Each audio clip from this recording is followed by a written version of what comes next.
I'm a parent, and I'm very concerned about your retention proposal, as the research shows that retention in 8th grade does more harm than good.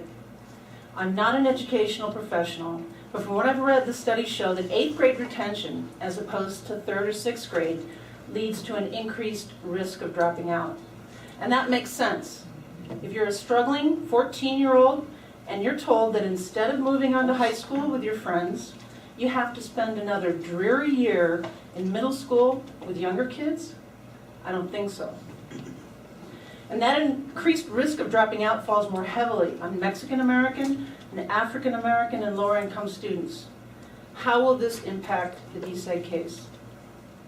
It's obvious, Dr. Stegman, that you propose this to win the approval of voters who don't understand or don't care about the effects on brown and black kids. But to TUSD staff, Dr. Morado and Ms. Schaefer, you owe it to our kids to dig into this research and to tell this board what retention in 8th grade would mean to us in Tucson. Mm-hmm.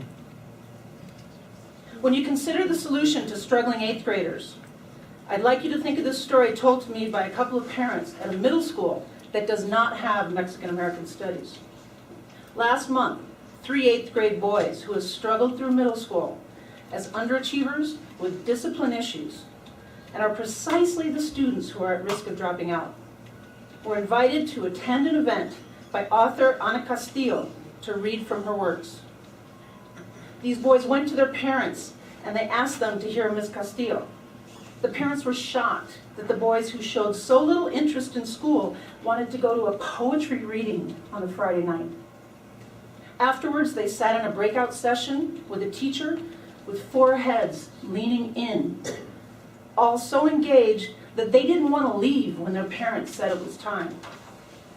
Every one of us knows that if you want to improve outcomes with struggling students, you have to turn them into learners. And that's what MAS teachers know how to do better than any of you. Mr. Hicks, you hit the nail on the head at the last meeting when you asked, what are we doing to keep kids in TUSD?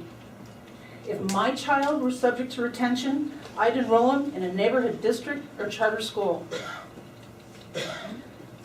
Adopting a policy of 8th grade retention would signal to the community that TUSD is out of ideas. We've given up on vision and creativity, and we're willing to sacrifice our young people in order to create the illusion that we're doing something about the problem.